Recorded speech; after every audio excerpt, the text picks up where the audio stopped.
Buenos días, estamos aquí con Carlos Martín Huerta y bueno, pues él sabemos que ha tenido una trayectoria impresionante a lo largo de su carrera profesional y está aquí para compartirnos un poco de su trayectoria y pues, ¿cómo estás, Carlos? Muy bien, agradecido por la entrevista.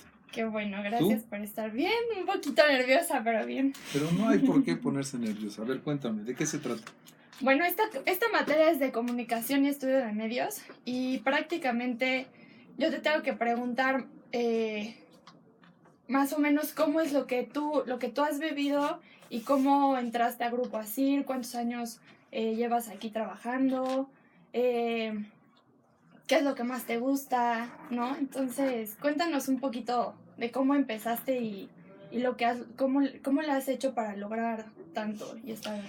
A ver, yo comencé en el año de 1985, el día del terremoto. Ese fue mi primer día de trabajo. Por azares del destino, ese fue el primer día que yo llegué a una estación de radio que no era de Grupo ASIR. En esa ocasión es casualmente la estación donde hoy estoy, pero pertenecía a otro grupo de radio, no a Grupo ASIR. Y ahí llegué a trabajar como reportero. En esa estación estuve trabajando 3 meses y luego la vendieron a Grupo HR y entonces despidieron a todo el personal. Solamente sobrevivimos 2 personas, uno yo afortunadamente, y entonces pasé a trabajar a esa empresa de radio que hoy es 5 Radio, y ahí estuve trabajando 4 años como reportero. Y luego, pues se dieron las cosas y las circunstancias para que yo pudiera empezar a hacer un programa propio y me fui a trabajar entonces a Stereo Rey.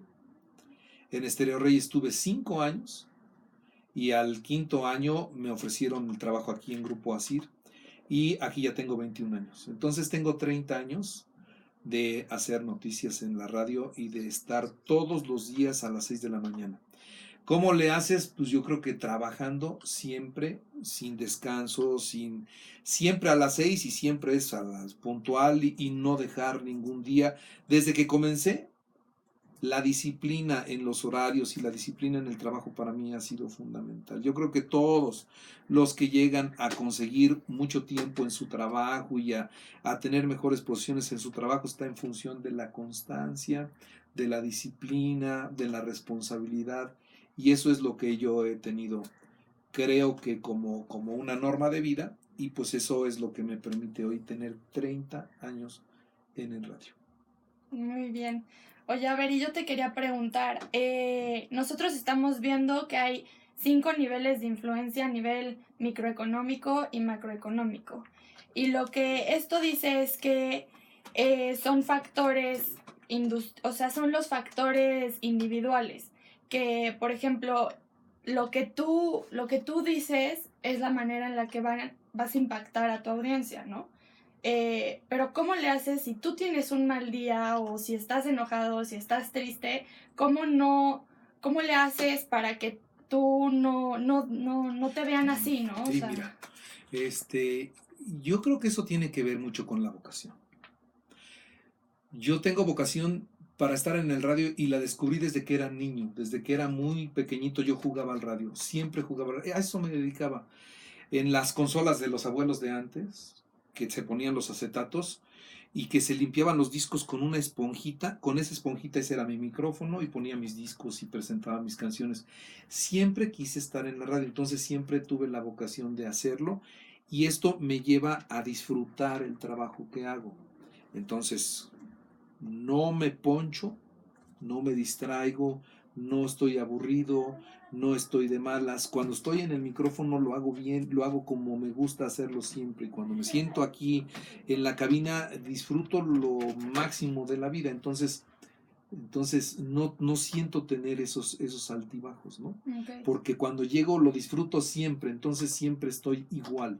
No tengo días muy buenos o días muy malos, días muy chistosos, días muy aburridos. No, no, no. Es, digamos, sí tiene sus altibajos, pero no nada que afecten la venta de un producto o el Sí. comportamiento de nuestros clientes o las entrevistas con los que vienen. No, no, no, no, no. Lo mantengo siempre igual porque verdaderamente lo disfruto mucho.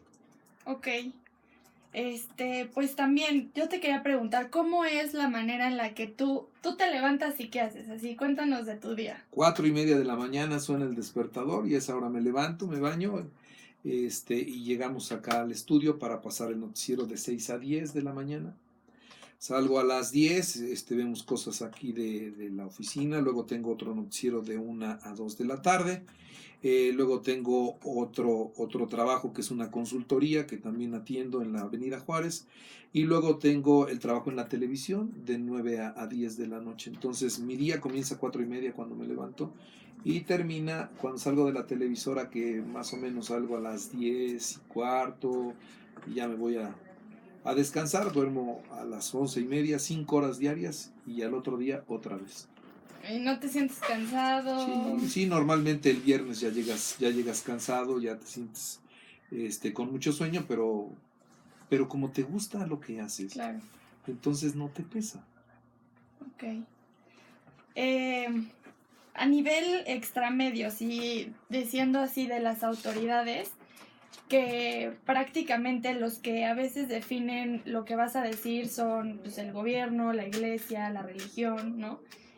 ¿Cómo le haces para que tus radioescuchas sigan siguiéndote, aunque a pesar de las cosas que tú quieres decir no son tuyas, sino Sí, entiendo lo que me quieres decir, y a lo mejor te refieres un poco a la censura, ¿no? Ujú. A lo que puedes y a lo que no puedes, a lo que debes y a lo que no debes decir. La experiencia te va acomodando y vas entendiendo lo que tienes que hacer, ¿no? ¿Cuál es tu función? Siempre cuando es uno estudiante, siempre piensan en la censura del gobierno, y a lo mejor esa es la menos marcada. Estás más censurado incluso por tus clientes, ¿no? Tú tienes en tus espacios de noticias comerciales, y los comerciales son de tus clientes, y a tus clientes los debes tratar bien siempre, ¿no? Entonces, muchas veces la censura llega también de la parte comercial, de las estaciones, porque finalmente hacemos radio comercial y esto vive de anuncios, entonces tienes que cuidar a tus clientes.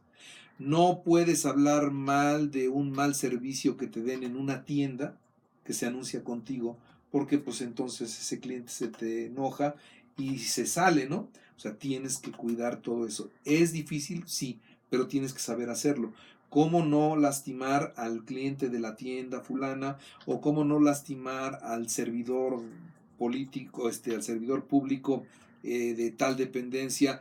O cuando sí, o sea, hay ocasiones en que no se puede, y hay ocasiones en donde sí se puede, aunque sea del gobierno, aunque sea un cliente, o se debe hacer por la magnitud de la noticia, y entonces se tiene que hacer. Eso ya te lo va dando la experiencia, ¿no? Eso Ok, ya te lo van dando los años, y sabes hasta dónde estiras la liga y hasta dónde no. Pero sí, cada día es más complicado hacer noticias, sí, porque dependes de muchos factores, ¿eh? El factor del gobierno, el factor de la iglesia, el factor del comercial, tantos otros que no se ven, pero que están que están presentes. presentes todo el tiempo, ¿no? Sí, Ahora, tienes que hacerlo de tal manera que la gente no lo perciba, no se dé cuenta y te siga escuchando. sí, claro. Es lo más difícil, la verdad, ¿no? Eso es difícil, saber que sí y que no, porque además si te equivocas, te puede costar el trabajo, ¿no? Ujú, Y pues hay que cuidarlo, por sobre todas las cosas hay que cuidarlo. claro. Bueno, yo te quiero hacer algo y no sé, bueno, preguntar algo y no sé si tú creas si existe o no, pero para ti, ¿qué es la objetividad? No, pues sí existe. Ok, De eso es de lo que viven todos los programas de noticias, ¿no? Tienes que ser muy objetivo con lo que dices, porque si no, ahí sí se da cuenta la gente cuando no estás manejando la objetividad, y entonces te dejan de creer, y si no le crees a un programa de noticias, entonces perdió su razón de ser, ¿no? o sea, ¿no crees que la objetividad tiene como un mito, es un mito? No, no, no, es una realidad, es una Ok, realidad con la que tienes que trabajar todos los días. Yo te tengo que venir a contar lo que pasó, lo más acercado a la verdad. Ok. Ahora, te lo puedo contar yo de una manera y otro radio de otra manera y cada quien en su estilo, pero todos tenemos que ser muy objetivos con el hecho en sí mismo, ¿no? Ok. Y bueno, con la objetividad, cuéntanos, ¿cuál es la experiencia que tú has vivido a lo largo de tus 30 años de carrera profesional? Una experiencia en la que te haya impactado, así, la más cañona. Lo que más me ha impactado Sí, trabajar, sí. este, hay varios acontecimientos que digamos te van marcando, ¿no? Este, Te digo que mi primer día de trabajo fue el terremoto del 85, que fue una nota impactante y que entonces yo no quería trabajar en noticias. Cuando yo pensaba en el trabajo en el radio, yo pensaba siempre en la parte musical. Nunca pensé en noticieros. Entonces, por un accidente de la vida, me ofrecen ser reportero. Y con tal de quedarme en el radio, dije que sí. Entonces, lo primero que me enfrento es un terremoto. Y entonces me llama la atención, dices, pues esto es un escenario completamente diferente al que yo esperaba, pero finalmente es radio. Entonces me atrapó el terremoto. Y luego vinieron otros acontecimientos que te marcan y que te hacen sentir bien porque los pudiste sacar adelante de una manera especial, como en alguna ocasión me tocó un motín en un penal cuando yo era el único que le estaba informando a Puebla y no había nadie más que le estaba informando a Puebla de un motín en el penal donde adentro había muertos, había heridos, había un escenario de violencia muy serio y tú eras el único y buscabas más y dar más con todo y que nadie te estaba compitiendo y logré meterme al penal sin permiso a transmitir, estaba platicando con una persona y se escucharon disparos y esa persona que estaba conmigo cayó herido. O sea, eso te marca, te envuelve y te hace sentir una adrenalina y una emoción muy grande. Cuando nadie más que tú está informando y lo sabes y lo sientes, y luego todo el mundo te lo comenta, pues entonces empiezan a retroalimentarte y te empiezan a motivar para hacer más y más y más. Y así te puedo poner otros hechos impresionantes que, por ejemplo, en el estudio me tocó ver la caída de las Torres Gemelas y entonces tienes que describir la escena y hacer que la gente imagine lo que tú estás viendo, ¿no? Eso no está fácil hacerlo. Sin embargo, ese es tu trabajo y ese es el éxito, hacerlo bien o no. Sí, pero de hecho en la clase comentábamos que los medios no es una realidad, ¿no? Es lo que eh, tratas de que se haga realidad, pero no lo es, o sea, no es Lo lo que que pasa es que no hay realmente verdades pasa. absolutas, Ok, ¿no? Entonces, podemos ir al mismo hecho, tú y yo, y contarlo de manera diferente, diferente, claro. ¿no? Porque no hay una verdad absoluta. Sí, Salvo que te digan, ¿de qué color es esto? Es rojo. Y en eso lo dices tú y lo digo yo. Lo decimos igual. Pero un acontecimiento tú lo vas a contar de una manera y yo de otra. Y los dos vamos a buscar objetividad, pero a ti te va a interesar más algo que a mí. ok. A lo mejor el de las Torres Gemelas a ti te interesaba más la forma en que entraron los aviones y por ahí te metes a hablar más. A mí a lo mejor me pudo interesar más la cantidad de personas que estaban adentro y a otro le pudo interesar más cómo fue que se murieron los que estaban adentro y cada quien habla del mismo Ujú, acontecimiento pero cosas es diferente. distintas. Todos buscaremos ser lo más apegados a la verdad, ¿no? Decir todo lo más cercano a la verdad, pero tú tienes una forma de verla y yo tengo otra forma de verla.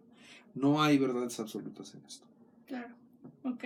Pues ya para terminar esta pregunta, sí te la quería hacer porque quiero que me digas cuál sería tu recomendación o tu tip para ser tan exitoso como tú hasta ahora. Mira, yo no sé si soy exitoso o no, pero eso es un accidente. Ustedes que son estudiantes y que ya llevaron lógica y todas esas cosas. Finalmente, el éxito es un accidente.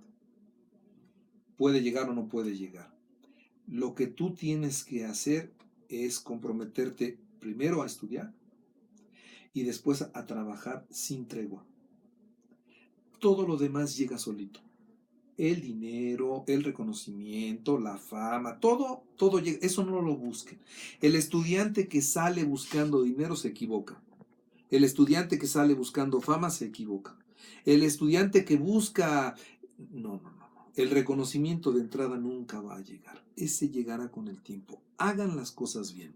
Estudien, prepárense, sean buenos profesionistas y luego sean buenos trabajando. Aplíquense, no pongan pretextos, infórmense, hagan más de los demás, vayan por ese extra y todo lo demás va a llegar tarde o